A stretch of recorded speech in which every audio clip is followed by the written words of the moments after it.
오늘 전 여러분과 함께 천국 잠치에 참여하기 위해서는 이와 같은 제목으로 은혜를 나누겠습니다. 오늘 본문 말씀은 예수님께서 이제 십자가 지시기 전에 설교하신 말씀인데 예수님께서 비유로 그들에게 이제 말씀을 하셨습니다.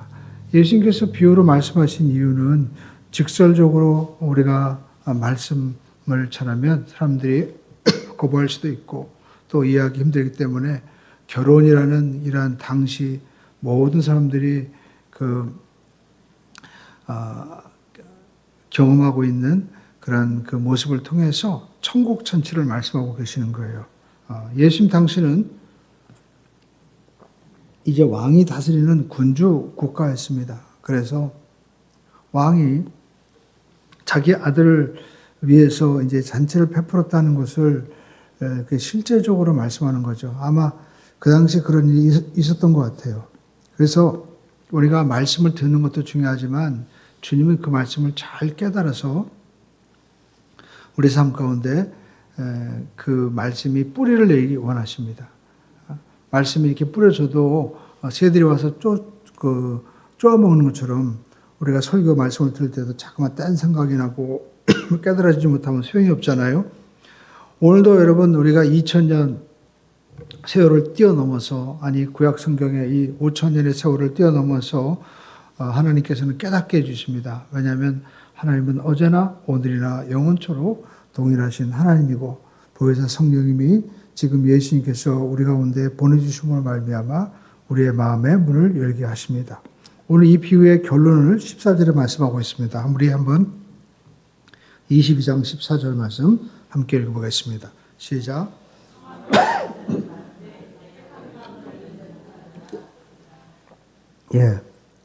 우리가 청함을 받았지만 그 가운데서 택함을 받지 못했다. 그러니까 잔치에 초청받았지만 그 잔치를 누리지 못하는 사람이 너무 많았다라는 겁니다. 이 누리지 못하는 이유를 우리가 성경의 22장에 이게 잘 살펴보면 두 가지입니다. 그것은 첫 번째, 왕의 그 아들의 혼인잔치를 거절했기 때문이고, 또 두 번째는 왕의 초청잔치에서 응해왔지만 예복을 입지 않았기 때문에 그랬습니다. 그래서 우리는 먼저 천국 초청잔치에 우리가 수용해야 됩니다. 우리가 5절 말씀 한번 읽어볼까요? 맨 처음에 초청을 했죠. 초청을 했는데 우리가 이 초청을 보면 두 번 초청합니다. 초청장을 보내는 초청, 그다음에 준비가 됐으니까 이제 와라 하고 이제 종들을 통해서 오라고 합니다. 근데 이 사람들은 맨 처음에는 간다고 해놓고 두 번은 이제 잔치가 다 준비돼 가지고 와서 누리라고 하니까 안 왔어요. 5절 읽어볼까요? 시작.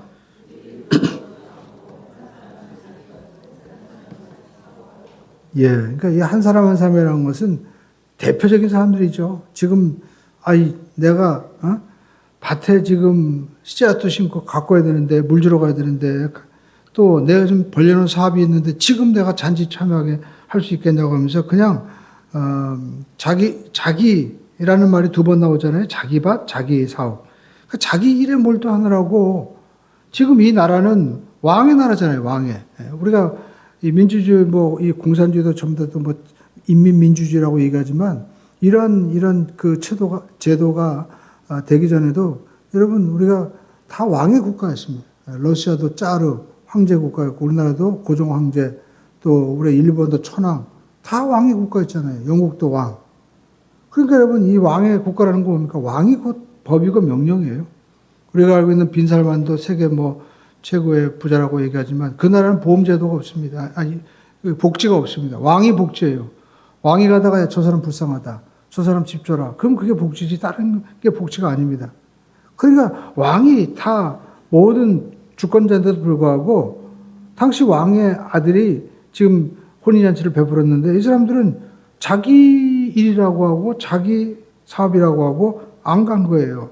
그러니까 이 비유를 통해서 주님께서 주시고자 하는 메시지가 있는 거죠.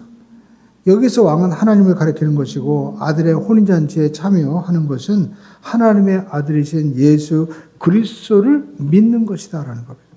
그러니까 여러분 우리가 믿음이라는 것은 결국 하나님이 우리를 초청하는 것에 우리가 아멘으로 내가 가겠습니다. 믿겠습니다. 응답하는 것입니다.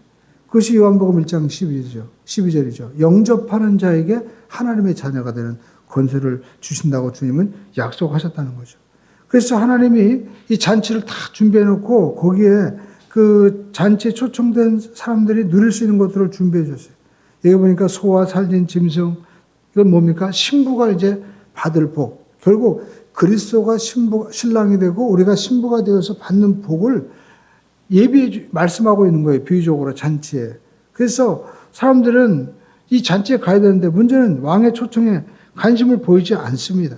6절에 보니까 뭐라고 말씀하고 있습니까? 그 남은 자들은 종들을 잡아 모욕하고 죽이니 라고 말씀하고 있습니다. 그러니까 초청을 하면 이제 그 초청받은 사람들 음식을 준비하잖아요. 그러니까 다 준비돼 가지고 오라고 하니까 이제는 왜 왔냐고 하고 모욕하고 죽이기까지 했다는 거예요. 어떻게 되었을까요? 이 사람들은 다 진멸되었죠. 성경 보십시오. 우리가 이 왕이 얼마나 모욕을 당하고 화가 났으면 6절에 그 남은 자들은 남은 종들을 잡아 모욕하고 죽이니 7절 읽어볼까요? 임금이 노하여 군대를 보내어 그 살인한 자들을 진멸하고 동네를 불사르고 라고 말씀하고 있습니다. 그러니까 정말 왕이 너무나 화가 나는 거죠. 하나님의 초청하심에 그들이 거절한 거예요. 우리도 그렇죠. 우리도 어떤 그 중요한 잔치를 우리가 배설하고 초청하는 것은 그 사람을 각별하게 대하는 겁니다. 저도 어떤 모임에 이렇게 초청장이 왔는데 올 건지 안 올 건지 그 사인을 하라는 거예요. 그래가지고 이제 그 모바일로 하니까 초청장이 또 발부되고 갈 때도 그 초청장을 보여줘야 돼요. 그래야만이 들어가더라고요. 갔는데 아무튼 맛있는 거 많이 해놨더라고요. 그리고 또 뭐 수고했다고 또 갈 때도 차비까지 주더라고 또. 그러니까 근데 안 갔으면 큰일 날 뻔했더라고요 또.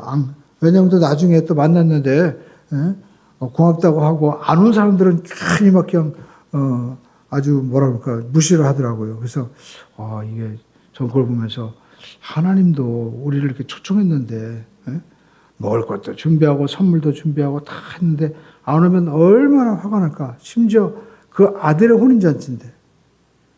그러니까 여러분 우리는 이 하나님의 초청에는 우리가 무조건 아멘하고 응답해야 돼요.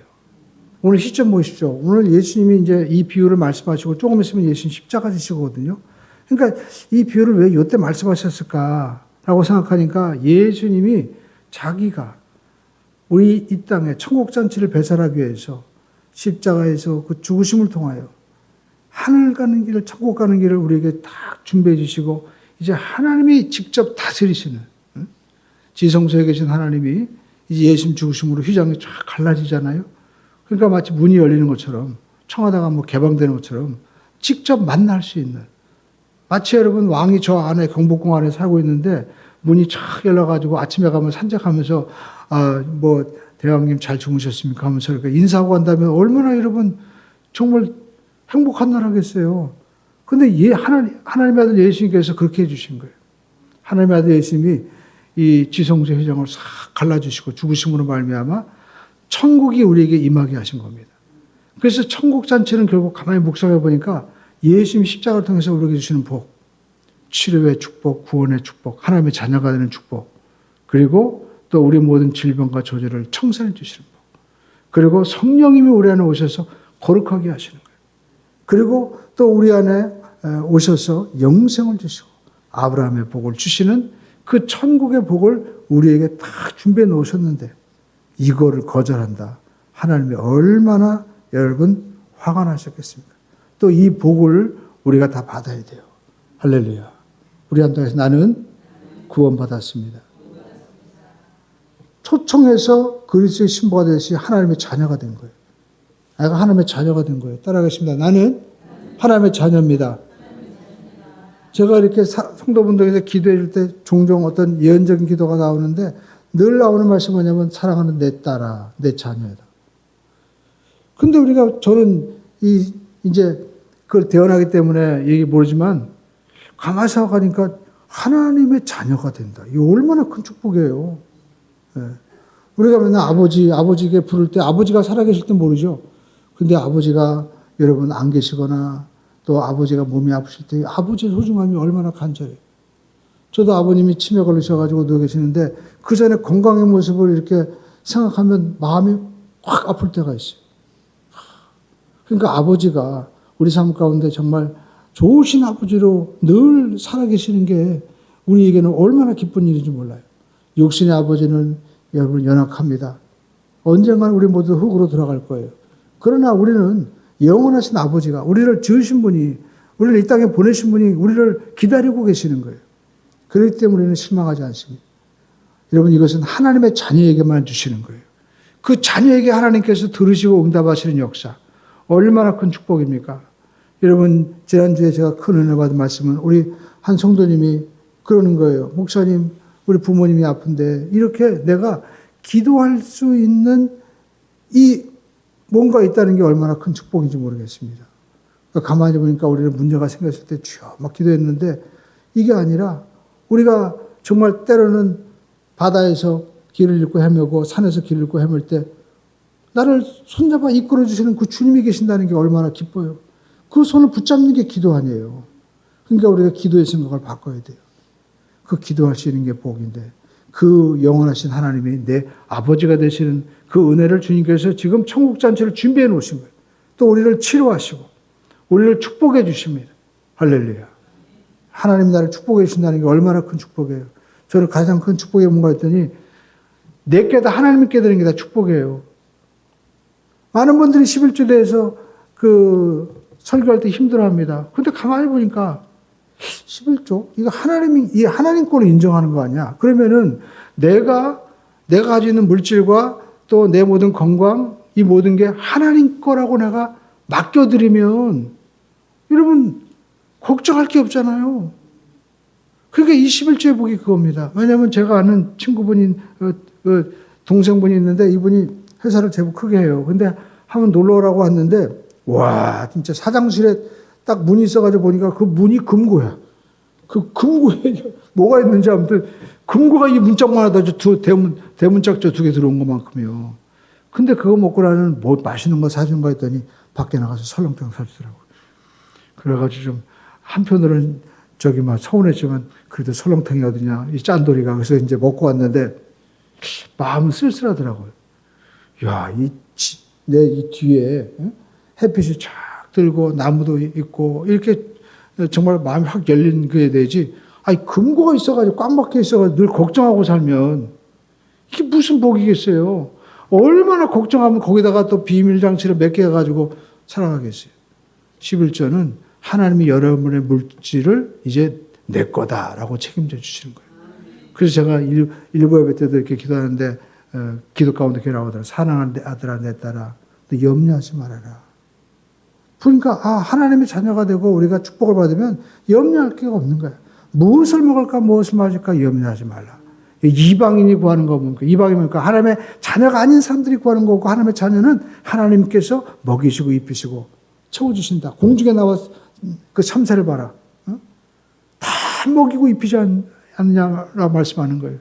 그 제가 잔디를 갖다 이렇게 청소하는데 참새가 그렇게 많아요. 우리 그 교회 마당에. 그래가지고 웬 참새들이 이렇게 짹짹거리냐. 왜냐하면 어떤 분이 그러더라고요. 저희 농사 짓는 분인데 목사님 요즘에 참새가 없어요. 참새 보고 싶어요. 그래서 제가 우리는 참새가 이렇게 많은데.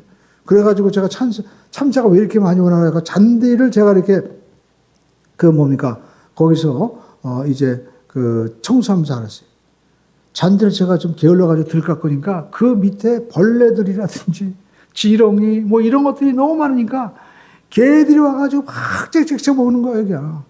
그래가지고 제가 너무 참 착해가지고 참새들 해가지고 하루는 쌀 있죠. 묵은 쌀 남은 거 뿌려줬습니다. 그랬더니 이것들이 약아가지고 맨 처음에는 이틀인가를 갖다가 보기만 하고 안 먹더라고요. 근데 제가 며칠 딱 보니까 싹 없어졌어. 참새들도 영리해요. 그렇게 영리한 애들도 여러분 무엇을 먹을까 무엇을 마실까 염려하지 않고 살아가는데 하물며 하늘에 계신 너희 천부께서 어떻게 안 주겠냐는 거예요. 여러분 새가 똑똑합니다. 까마귀도 여기 보니까 가족끼리 살고요. 그리고 여기 오는 그 새들 제가 어느 날 가는데 뻐꾸기가 뻑뻑뻑 거려가지고 우리 자녀들한테 야 뻐꾸기가 이렇게 온다 해가지고 이게 그 영상을 보내줬더니 우리 자녀분 가운데 한 분이 그러더라고요. 이 뻐꾸기가 저 아프리카에서 온 새래. 설새. 2만 킬로인가를 갖다가 날아갔다가 다시 온다는 거예요. 여러분 2만 킬로 지도도 없이 여러분 갈 수 있습니까? 저도 못 가요. 42.19킬로도 마라톤 선수도 가다가 엉뚱하게 길을 못 찾아가지고 여러분 그런 사건이 종종 일어나기도 하잖아요. 오다가 넘어지고. 근데 뻐꾸기가 2만 킬로를 갔다 오는 그 똑똑한 애들도 아무것도 염려하지 않는 거예요. 하나님이 먹이시고 입히시는 그 축복이 여러분 가운데 넘치게 되기를 주님의 이름으로 축원드립니다. 이러한 축복을 주시고자 주님께서 이제 천국잔치를 우리에게 비유적으로 말씀하는데 세상에 여기 보니까 왜 잔치 오라고 했냐고 6절에 보니까 그 남은 자들은 종들을 잡아 모욕하고 죽였다는 거예요. 여러분 그래서 우리는 이 잔치에 초청에 환영하고 아멘으로 화답해야 돼요. 그러면 좋은 일이 일어납니다. 여러분 대표적인 게 영국이죠. 영국은 해적 나라였습니다. 그러니까 부인들도 해적질해 가지고 데려왔어요. 그런데 그 부인들이 잡아왔는데 예수 믿는 사람들이었어요. 이 사람들이 자기가 얼마나 억울하겠어요. 근데 그 가운데 원망하지 않고 자기 자녀들을 말씀으로 키운 거예요. 신앙으로. 그랬더니 영국이요. 어떤 나라가 됐습니까? 여러분 사람이 하나님 주신 지혜가 들어오면요. 영혼이 잘 되고 범사가 잘 되는 거예요. 영국에서 산업혁명이 일어났잖아요. 유럽은 프랑스 혁명 막 일어나가지고 막 잡아 죽이는데 영국은 여러분 우리가 알고 있는 그 감리교 창시자 존 웨슬러 이런 사람들이 영국 서민이니까 각지를 다니면서 복음을 전하지 않으니까 유혈혁명이 일어나지 않고 산업혁명이 일어나는 거예요. 그리고 말씀을 깊이 여호와의 말씀을 깊이 묵상하다 보니까 지혜가 생겨가지고 막 방직기계 만들고 막 그러죠. 여러분 우리가 여기 옷이 이야기가 나오는데 옛날에는 옷 한 벌 만들기가 그렇게 비싸고 힘들었습니다. 왜 그럴까요? 밤새도록 우리 할머니들이 전부 다 누워가지고 실을 만들었잖아요. 근데 방적기기가 하니까 1000사람이 하는 걸 1시간에 다 해버리는 거야. 기계가 착착착착 하니까. 옷값이 싸지죠. 그러니까 여러분 이 삶이 완전히 바뀌어지고 전 세계를 영국이 다스릴 수 있었습니다. 그 예가 뭡니까? 영국은요. 전 세계에 다 은행이 있는 거예요. 어디 가든지. 그러니까 오늘 아침에 내가 은행에 입고하면 저기 아프리카로 가든 자기 금고가 전 세계에 다 있는 거야. 전 세계가 자기들의 여러분 바로 창고가 될 수 있는 그런 나라가 된 거예요. 그 비결이 어디 있었냐? 영국의 여러분 킹 제임스 성경 있잖아요. 왕이 성경을 번역한 거예요. 그러니까 우리가 하나님의 이 말씀과 나라가 임하면 나라도 여러분 복받는 나라가 되는 겁니다. 할렐루야. 여러분 그러면 하나님 말씀이 임하지 않으니까 옛날에 보시죠. 전 세계인가 아시아에도 여러분 정말 10세기인가에 최고 잘 살던 나라가 크메르라고 얘기하더라고요. 크메르 아세요? 지금은 여러분 우리가 알지도 못하잖아요. 그러니까 하나님이 기뻐하시는 나라는요. 하나님께서 물질을 옮겨주시는 거예요. 여러분에게도 하나님이 사랑하셔서 물질을 쫙 옮겨주시는 역사가 있길 바랍니다. 그래서 우리 예수님께서 그들에게 영권과 인권과 물권의 복을 다 우리에게 주시고자 이렇게 천국잔치를 준비하시는데 이스라엘 사람들이 지가 똑똑한 줄 알고 다 왕을 신하들까지 모욕하고 죽였잖아요. 이사야 선지자는 톱에 잘려 죽었습니다. 얼마나 끔찍해요. 왕이 교만하니까 이사야가 두려워가지고 나무 속에 숨었는데 그 나무를 베라고 한 거예요. 그러니까 죽은 거죠. 그러니까 여러분 사람이요. 이스라엘이 그만큼 안 하겠다는 거예요. 나이가 자기들이 종살이 하다가 잘 살고 왕이 되고 그러니까 그들이요. 하나님의 종들을 무시하고 나중에 죽이기까지 한 거예요. 우리나라도 마찬가지죠.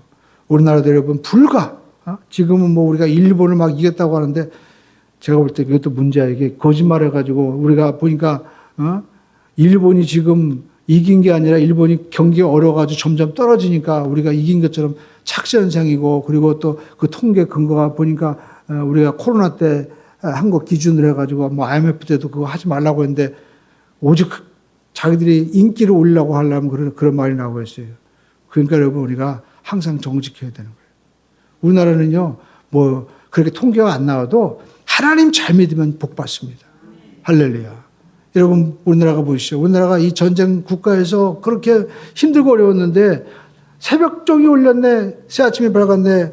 여러분 그 노래 시조가 어딥니까? 바로 우리 강원도 가면은 그 장로님 우리가 우리 노동운동하던 그 시골에 노동운동하던 그 장로님 계시잖아요. 그 장로님이 가난농군학과 하면서 그게 오리지널 아니에요. 그래가지고 전국에 새마을운동이 퍼지고 교회가 세워지니까 우리나라가 이렇게 지혜가 충만하고 복받는 나라가 된 거죠. 근데 여러분 요즘에 보면 사람들이 다 어렵다고 얘기하잖아요. 왜 그럴까요? 딱 기독교 비율을 보면 알 수 있어요. 지금 청소년 기독교 비율이 3%밖에 안 된대요. 갤럽에 조사하니까. 필리핀보다 더 낮은 거예요. 우리나라가 선교지예요, 우리나라가. 열심히 우리는 초청을 우리가 해야만 될 줄로 믿습니다. 그 이유가 뭡니까? 여기 나오죠? 주님이 초청하셨는데 나는 지금 자기 밭에 가야 됩니다. 자기 사업을 해야 됩니다. 내 게 아니에요. 내 자녀와 내 사업과 내 모든 것도 하나님 걸로 맡길 때 하나님이 쫙 돌아가게 하시는 거죠. 예? 아무리 자녀들에게 우리가 니들 열심히 공부해라. 공부 잘한다고 우리가 행복하고 잘 삽니까? 아니에요. 하나님이 함께 하셔야 되는 거예요. 근데 우리 부모들이 보면은 젊은 부모들이 다 자기 거라고 생각하는 거예요. 개인주의는 극대화되었지만 나라는 불행하게 되고 있는 거예요. 이유가 뭘까요? 우리가 하나님의 주권을 인정하지 못하는 거예요. 나만 생각하고 국가는 생각하지 않아요. 나라가 어떻게 되든 나만 잘만 잘 산다. 근데 여러분 나라도 잘 돼야 되고 이 나라를 다스려 주시는 하나님의 은혜가 있어야 되는 거예요. 그리고 이 전 세계를 움직이는 하나님의 은혜와 주권을 우리가 인정할 때 여러분 내 밭이 아니라 내 하나님의 밭이 되고 내 사업이 아니라 하나님의 사업이 되고 내 자녀이기 전에 하나님의 자녀가 되어서 하나님이 맡아주시고 인도하시는 역사가 나타나게 될 줄로 믿습니다. 그러니까 개인이든 국가든 그의 나라와 의를 구하면 여러분 하나님이 모든 것들을 되어주시는 역사가 나타나게 되는 것입니다. 여러분 우리가 알 수 있는 것은 두 번째, 이렇게 자기들이 거절하니까 왕이 진노했죠. 그래가지고 군사들 보내가지고 진멸했잖아요. 실질적으로 이스라엘은 예수님께서 십자가 못 박혀 죽으신 후에 계속 그들 거절하다가 결국 어떻게 해요? 70년에 로마 디도 장군에 의해서 멸망했죠. 그래서 왕이 한 일이 뭡니까? 누구나 다 데리고 와라 라고 말씀을 하고 있습니다. 성경을 보시죠. 이제 왕들이 다른 사람들을 다 데리고 오라고 얘기하죠. 노아여 군대를 보내고 7절, 8절에 보십시오. 이제는 누구나 다 데리고 오라고 얘기합니다. 자, 이에 종들의 이르되 혼인잔치는 준비되었으니 청한 사람들은 합당하지 아니하니 9절 시작. 내 거리에 가서 사람을 만난 대로 혼인잔치에 이제는요 그들이 이스라엘이 거절했기 때문에 누구든지 다 데리고 오라고 얘기하는 거예요. 그러니까 결국 이스라엘이 거절함으로 말미암아 이 복음이 이방인에게 전화되는 거예요. 사거리라는 것은 결국 동서남북을 얘기하잖아요. 이 거절한 사람들은 왕의 잔치를 맛볼 수가 없었다는 거예요. 그래서 왕은 초청을 거절한 사람들 대신에 사거리에 가서 이제 많은 사람들을 데리고 오도록 그의 종들을 보내었습니다. 누구나 데리고 오라고 하는데 여기 보니까 조건이요. 어떤 사람이냐면 10절에 보니까 종들이 길에 나가 악한 자나 선한 자나 만나는 자대로 모두 데려오니 혼인잔치에 손님들이 가득하게 되었더라. 얼마나 놀라운 일입니까? 이제는요, 복음에 차별이 없게 된 거예요. 우리나라도 조선시대 100년 전에 여러분 아펜셀러 그리고 또 그 젊은 청년들이 한국에 와가지고 복음을 전했을 때 이 나라에 이렇게 수많은 천만에 가까운 사람들이 예수를 믿게 될 줄 어떻게 알았겠어요? 이스라엘 인구보다 더 많잖아요, 지금. 그러니까 여러분 우리가 알 수 있는 것은 이렇게 지금 하나님의 복음이 전해지니까 이렇게 모든 삶 가운데 이 천국잔치 기쁨을 누릴 수 있는 역사가 나타나게 됐고 여기에는 이제 그 피부색 또 재산 그다음에 빈부귀천 남녀노소 할 거 없이 다 채워지는 역사가 있게 되는 거예요. 여러분 복음에는 차별이 없어졌습니다. 그래서 이 복음이 흘러가는 것마다 하나님의 복이 임하게 되는 거예요. 여러분 우리나라도 보시죠. 맨 처음에는 이스라엘에서 이제 로마가 복음화됐죠. 그리고 이 복음화가 유럽으로 가고 유럽이 미국으로 가고 미국에서 아시아로 들어와가지고 이 아시아에 우리나라에 복음의 꽃이 피었죠. 지금은 여러분 복음이 어디가 있습니까? 아프리카에 가 있어요. 아프리카가 폭발적으로 복음이 여러분 성장하고 있습니다. 지금 세계에서 가장 성도 많은 것이 옛날에는 여의도 순복음교회라고 하는데 지금은 아니에요. 남미, 아프리카 이런 나라가 되었습니다. 여러분, 그런데 학자들이 얘기하더라고요. 앞으로는 아프리카의 시대가 온다. 아프리카의 평균 연령이 18세, 19세예요. 젊기 때문에 아프리카가 앞으로 무한한 그러한 새로운 시대를 열어갈 수 있다는 것입니다. 근데 그것은 인구적인 통계고 복음적인 통계로 보면 복음이 어디로 가 있어요? 아프리카에 역사하고 있다는 거예요. 그러니까 여러분, 우리는 이것은 그냥 표면적인 큰 역사고 우리가 아프리카건 어디건 내 속에 예수님의 이 초청과 복음이 들어오고 천국잔치에 참여하기만 하면 여러분의 가정도 부흥하는 역사가 나타나게 되고 우리 개인의 삶도 하나님의 축복의 역사가 나타나게 될 줄로 믿습니다. 근데 여러분, 문제는 참여는 했지만 누리지 못하는 사람이 있다는 거예요. 여러분, 우리가 교회는 일단 다 참여시켜야 되는 거예요. 초청을 해야 돼. 그 전에 조영기 목사님에게 어떤 분이 얘기했습니다. 목사님, 교회는 세계 최대 교회는 맞는데 사람들이 성숙하지 못합니다. 사람들이 좀 아주 좀 젠틀하고 이런 사람들이 별로 없어요. 그렇게 막 얘기를 했어요. 그랬더니 조영기 목사님이 그런 얘기를 하는 거예요. 자기가 그 전에 해외 복음을 전하기 위해서 나갔는데 이제 비행기 탔는데 한 스튜디오스가 이제 서비스를 하는데 너무 이쁘고 그리고 또 서비스를 잘하더라는 거예요. 근데 그 마음 가운데 성령님이 야, 너 저 아가씨한테 복음을 전해라. 그래가지고 자기가 그 스튜디오스에게 물어봤대요. 당신은 예수 믿습니까? 그랬더니 스튜디오스가 하는 말이 예수님이요? 난 예수님에 대해서 한 번도 들어본 적이 없는데요. 그 조영기 목사님이 깜짝 놀랐대요. 그래가지고 그래요. 그러면 내가 잠깐 예수님에 대해서 내가 소개시켜도 되겠습니까? 아, 그러세요. 그래가지고 소개를 시켜줬다는 거예요. 예수님이 누구시고 그리고 예수님이 우리를 위해서 십자가에서 죄를 다 담당하시고 그분이 부활하셔서 하나님 앞으로 갈 수 있는 길을 열어주시고 우리가 그 사실을 받아들이기만 하면 믿음으로 하나님의 의가 우리에게 전가되어서 우리는 하나님의 자녀가 됩니다. 그리고 성령님이 오셔서 우리의 삶을 놀랍게 변화시켜 주십니다. 우리는 영생의 자녀가 되었습니다. 그러니까 그분이 그들의 나를 위해서 기도해 주시고 나도 이제 예수 믿겠습니다 하더라는 거예요. 그러면서 이분이 조영기 목사님이 얘기하기를 자기는 이제까지 내가 사람들을 다 변화시켜야 된다고 생각하지만 나의 사명은 초청한 일이지 내가 그 사람들까지 다 변화시킬 수 있는 거 내가 하는 것도 아니다. 그렇기 때문에 나는 오직 초청하는 일에 복음 전하는 일에 집중한다. 그렇게 말씀을 한 거예요. 오늘 여러분, 우리가 먼저 초청을 해야만이 두 번째 변화가 되던 우리가 일어나지 초청하지 않다도 역사가 일어나겠어요.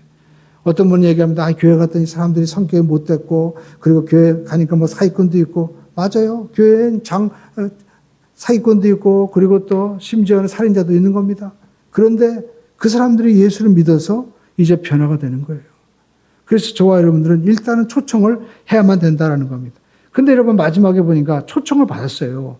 그런데 왕이 이제 11절로 13절을 이렇게 읽어보니까 왕들이 초청받은 사람들을 이제 보게 되는 겁니다. 많은 사람들 데리고 왔어요. 11절 보시죠. 임금이 손님들을 보러 들어올세. 거기서 예복을 입지 않는 한 사람을 보고 12절 시작. 이르되 친구여 어찌하여 예복을 입지 않고 여기 들어왔느냐 하니 그가 아무 말도 못하고는 이 사람은 아무 말도 못하고 있어요. 왜 그랬을까요? 예복을 입으라고 갖다 준 거예요. 당시에는 여러분 그 풍습을 보면 부자들이나 이런 사람들이 옷이 너무 귀했으니까 그렇게 뭐 비단 옷 같은 걸 어떻게 일반 사람들이 만들 수 있겠습니까? 그러니까 살 수가 있겠어요. 그래가지고 예복을 전해주거나 아니면 왔을 때 입혀주었는데 이 사람이 안 입은 거예요. 이 사람이. 그래가지고 너는 왜 예복을 안 입었느냐 하면서 이 사람들을 내쫓게 된 건데 보니까 바깥 어두운 데서 내던져라. 거기서 슬피 울며 이를 가게 되기라. 결국 우리가 보면은 직설적이면 지옥 간다는 거예요. 결국. 초청을 받았지만 예복을 갈아입지 않았다는 거예요. 그래서 세 번째 우리는요. 따라가겠습니다. 천국잔치에 입을 예복을 준비해야 됩니다. 그러니까 여러분 이 예복은 두 가지 신학적으로 보면 칭의의 옷이 있고 행위의 옷이 있는 거예요. 우리가 10절을 보십시오. 종들은 길에 나가 악한 자나 사는 자나 만나는 데를 모두 데려와라 라고 말씀하고 있죠. 그러니까 천국잔치에 참여할 수 있는 자격은 악한 자나 선한 자나 다 데려갈 수 있는 거예요. 많은 사람들은 우리가 도덕을 강조하고 우리가 어떤 선행을 강조합니다. 그러나 하나님의 잔치에 참여하는 기준은 그런 게 아니라는 거예요. 무조건 하나님의 초청에 받아들이기만 하고 왕의 예복으로 갈아입으면은 우리는 어떻게 합니까? 우리는 천국을 누릴 수 있게 되는 거예요. 그러니까 우리가 교회에 와서 초청해서 중요한 건 여기서 갈아입어야 돼요. 물론 우리가 윤리적으로 도덕적으로 우리가 정말 악한 사람도 있을 수 있지만 이 사람도 갈아입으면 되는 거예요.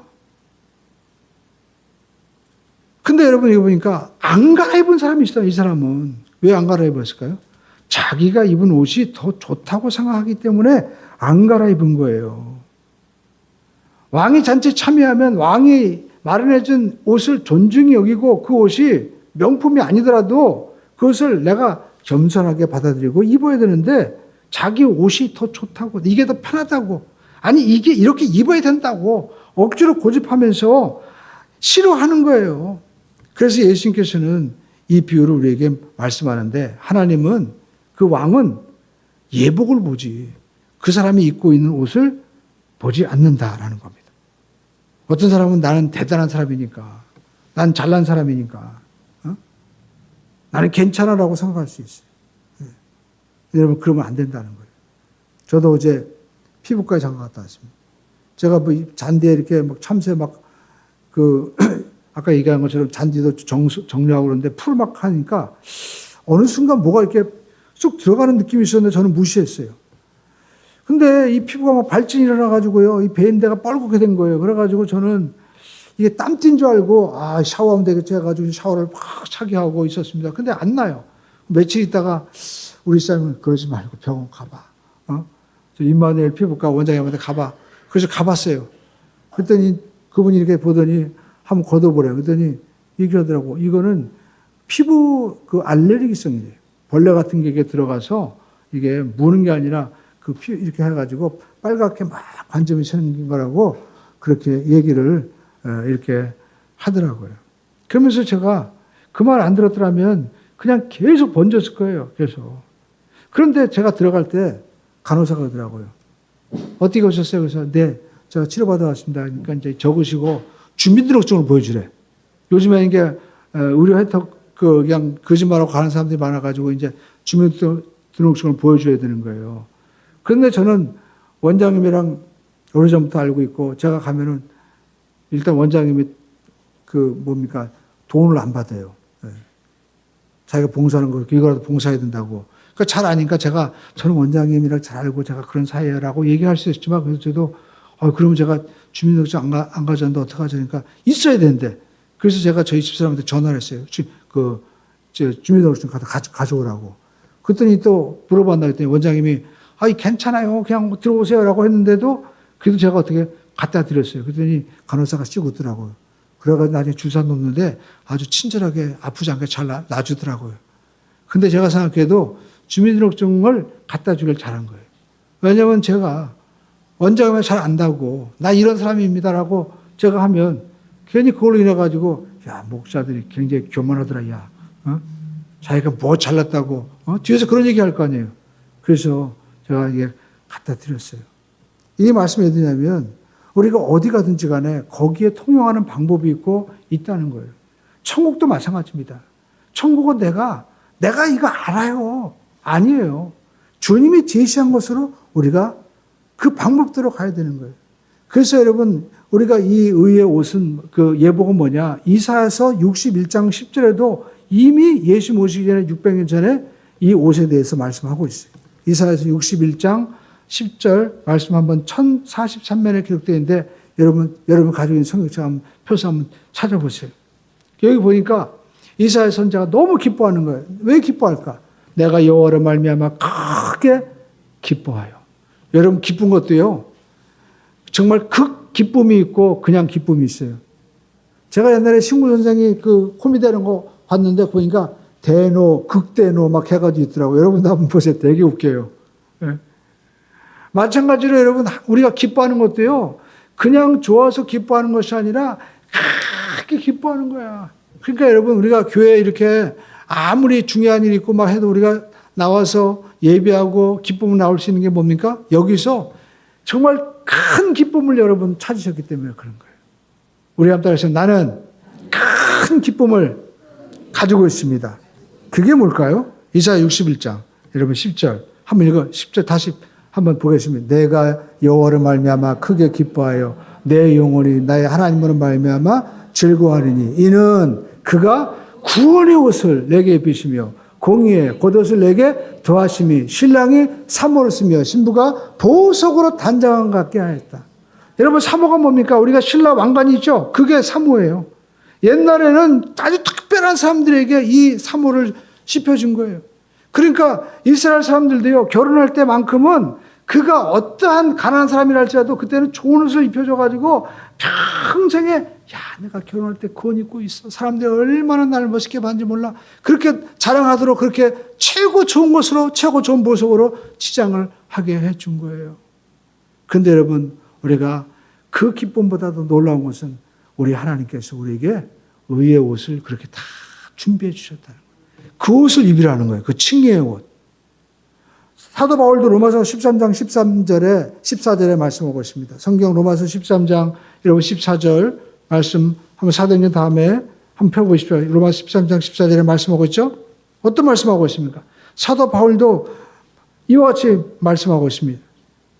로마서 13장 14절 13장 14절 시작. 오직 주 예수 그리스도로 옷 입고 정욕을 위하여 육신의 일을 도모하지 말라. 그렇습니다. 여러분, 내 의가 아니라 하나님의 의의 옷을 입으라는 거예요. 그게 바로 칭의다라는 겁니다. 그러니까 하나님이 이게 옳다라고 인정해 주시는 거예요. 그래서 오늘 우리가 하시는 것은 하나님이 우리에게 입혀주시는 이 칭의의 옷이 있구나. 이 칭의의 옷을 입어야 됩니다. 그리고 그 예복은 실천적인 행위예요. 마태복음 7장 21절로 23절에 보니까 나더러 주여 주여 하는 자마다 천국에 들어갈 것이 아니요 오직 하늘에 계신 내 아버지의 뜻대로 행하는 자에 들어가리니 그날에 많은 사람들이 나더러 주여 내가 주의 이름으로 귀신을 또 선지자 노릇을 내가 귀신을 쫓아내고 선지자 노릇을 내가 하지 않았습니까? 주의 이름으로 내가 권능을 행해서 병자도 고치고 내가 하나님의 이적을 행하지 아니하였습니까? 라고 하지만 그때 내가 그들에게 말하되 내가 너희를 도무지 알지 못한다는 거예요. 그러면서 내게서 떠나가라! 창피하다라고 얘기하는 거예요. 그러니까 여러분, 우리가 하나님은 내가 얼마나 대단한가 보이는 거 아니에요. 여러분 교회 나와서 아무리 좋은 차를 타고 내가 헌금을 많이 해도 내가 이런 사람입니다 얘기해도 하나님 여러분의 돈과 물질과 옷 이거 안 본다는 거예요. 그 안에 하나님의 뜻이 있느냐. 여러분의 사업에 하나님의 뜻이 있느냐. 여러분의 자녀의 양육에 하나님의 뜻이 있는가. 여러분의 가정 부부 관계에도 하나님의 뜻과 감사가 있느냐. 그걸 하나님께서 보신다라는 겁니다. 그렇지 않으면 예복을 입지 않은 거라는 거예요.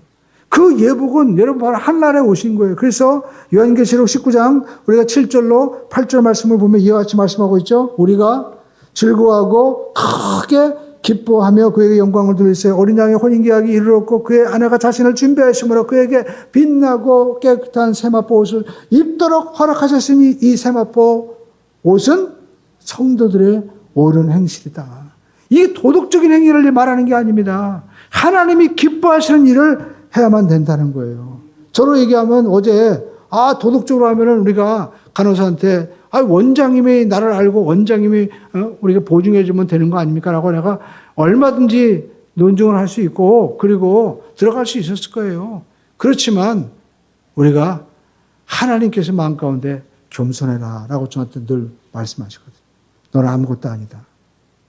아무것도 아닌데 나도 모르게 나이가 먹어보다 보니까 내 말이 많아지고 내 생각이 자꾸만 많아져요. 무릎을 안 꿇으려고 하는 거예요. 그래서 저는 일부러라도 그냥 교회에서 노동일을 합니다. 나는 땀 흘리고 나는 아무것도 아닙니다. 얼마나 힘든지 몰라요. 근데 이렇게 하루를 사는 사람들은 얼마나 힘들까. 하루는 제가 날씨가 너무 더워가지고요. 오늘 일찍부터 일해야겠다. 그래가지고 새벽 일어나가지고 토요일 날 6시부터 이제 일어나서 이제 일을 했습니다. 반나절을 이룬 것 같은데 8시 반이더라고.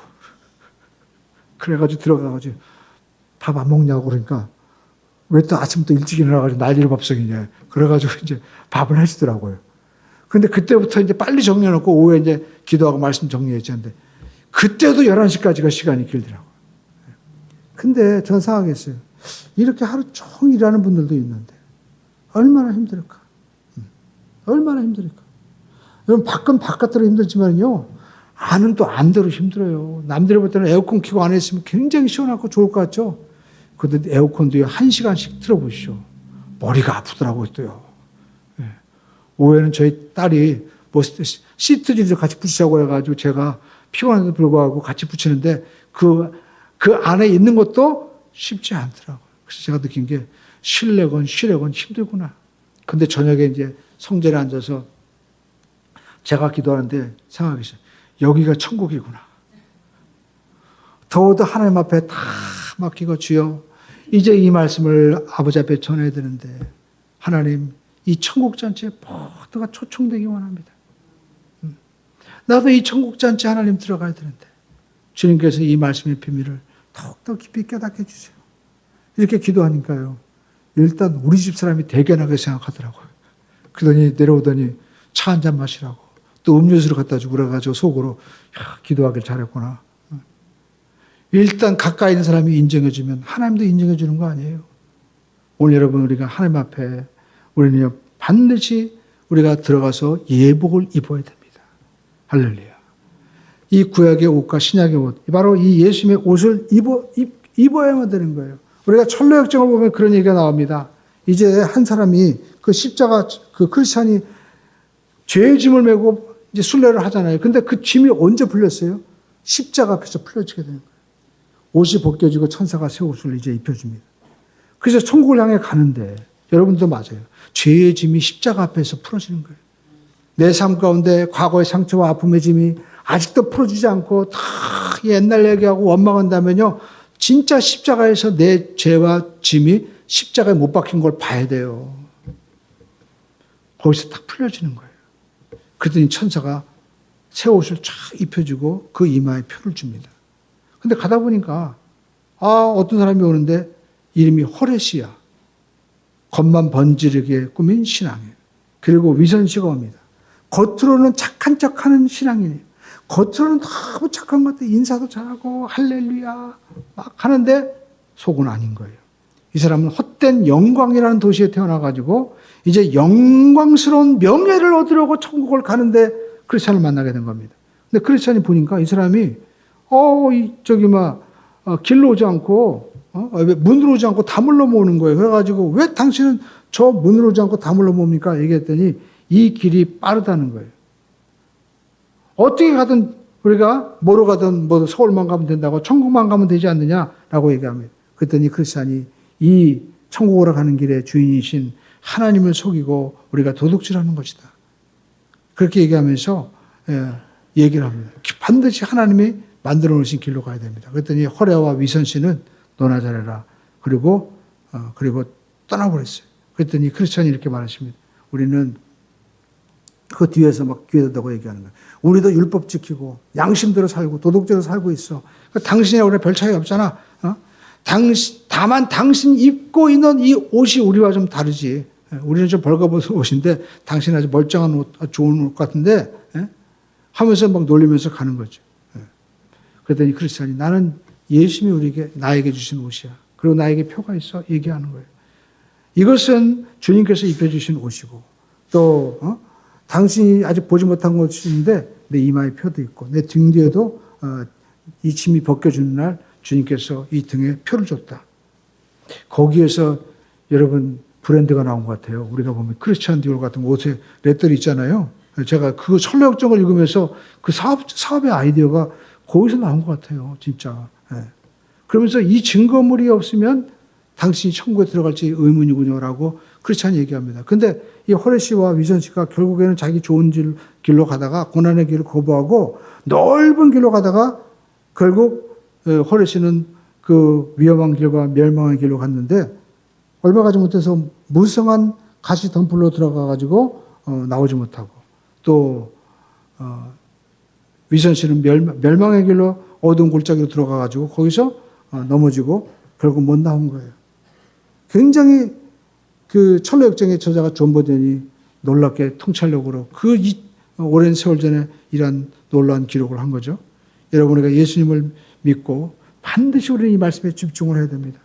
왜 천국 잔치에 사람들은 오기를 싫어했을까? 가만히 보니까 잔치는 좋아해요. 전부 다 천국, 그 다음에 어떤 힐링 막 좋아하잖아요. 그런 것을 찾으러 막 돌아다니지 않습니까? 어떤 곳은 막 저 인천인가 정확히 모르는데 카페인데 대한민국 최고의 넓은 카페라고 해가지고 거기까지 막 가는 거예요. 사람들이 막 바글바글 거리는 모습이 나오더라고요. 가봤자 커피 한 잔 먹고 빵 하나 먹는 건데 집에서 먹으면 되지. 뭐들 거기까지 가나. 예? 근데 뭐예요? 힐링이 된다는 거예요. 힐링. 그러니까 사람들은 천국은 좋아하지만 여러분 천국에 들어가기를 좋아하지만 오늘 보니까 왕의 아들의 잔치에 들어오는 것은 싫어한다는 겁니다. 근데 여러분 천국 잔치는 예수 말씀하죠. 반드시 왕의 아들의 잔치를 통해서 들어올 수 있다는 거예요. 그러기 위해서는 예복을 준비해야 되는데 여러분 사람들은 자기의 옷을 벗기를 싫어한다라는 겁니다. 여전히 자기의 옷을 입고 또 자기를 포기하지 않고 자기를 나타내려고 몸부림을 치고 있는 거예요. 그렇기 때문에 막상 천국은 알면서도 천국을 누리기는 원하지만 천국 잔치에 들어가지 못하고 있다라는 것입니다. 많은 사람들이 돈과 명예와 그리고 먹는 것에 빠져가지고 자기들은 천국의 그 모든 기쁨을 누리려고 하지만 진짜 그곳에 들어가서 영원한 천국을 누리는 그런 혜택을 받지 못하고 살아가는 거예요. 오늘 여러분 우리가 왕의 아들을 인정해야 된다는 것. 하나님의 아들 예수 그리스도를 우리가 인정해야만이 천국을 우리가 누릴 수가 있는 거예요. 믿음은 무엇입니까? 그 초청에 받아들이게 되는 거예요.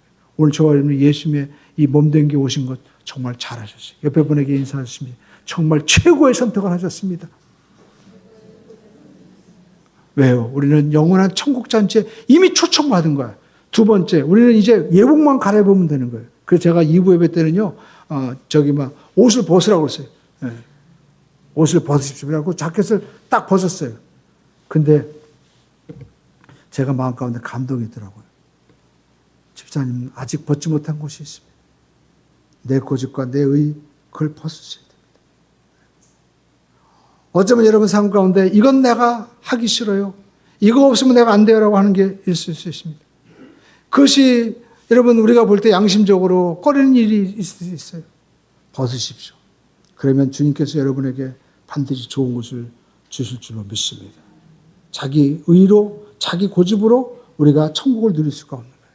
오늘 여러분 예수님께서 우리를 초청하기를 원하고 계시고 우리 모두가 천국의 잔치의 주인공으로 승리하기를 원하고 계십니다.